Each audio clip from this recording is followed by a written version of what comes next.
Chose promise, chose faite. Dans le souci de mettre en place un registre des Congolais vivant au Canada, l'ambassade de la République démocratique du Congo au Canada a procédé au lancement de l'opération d'enregistrement des Congolais qui ont choisi ce pays comme deuxième patrie.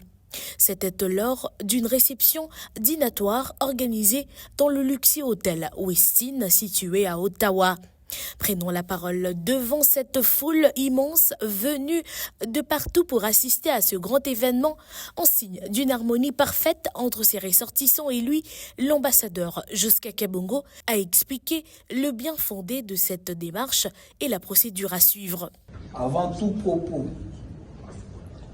je voudrais rendre hommage particulièrement à son Excellence Félix Antoine Tshisekedi Tshilombo, président de la République, chef de l'État, pour sa vision élargie à la cohésion de la diaspora congolaise à travers le monde en général et au Canada en particulier.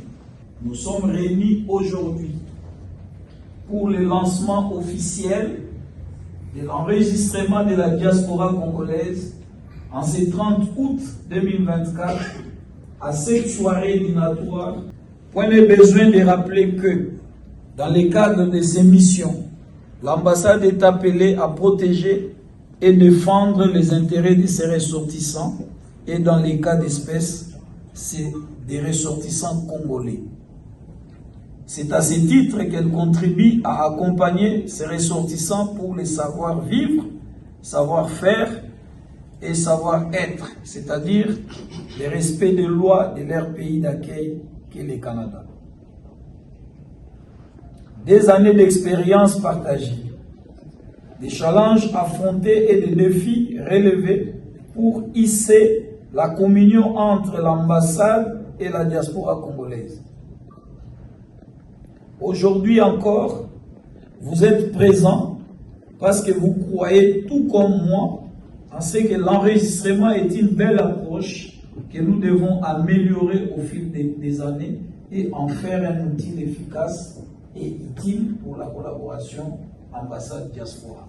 L'occasion faisant les larrons, l'ambassadeur de la RDC au Canada a saisi l'occasion du haut de cette tribune pour lancer un appel à l'unité qui est l'un des facteurs du développement, tout en invitant chacun à faire preuve de tolérance. Satisfait de ces échanges et des assurances de l'ambassadeur, les ressortissants congolais n'ont eu que des mots de remerciement envers Josca Kabongo. C'est un message important. Quand on crée l'unité, c'est dans l'unité où tout se construit dans l'unité. Quand on est dispersé, les forces sont dispersées et nous n'aurons pas la force. Mais je suis très content de cette initiative de l'ambassadeur. D'abord, nous sommes très contents de pouvoir représenter la jeunesse à cette activité organisée par l'ambassadeur. Et non seulement représenter la jeunesse, mais aussi les pays, parce que nous sommes venus nous acquitter de ce devoir patriotique de pouvoir sauver notre nation. Le message ambassadeur est vraiment 100% congolais, na sepel nango.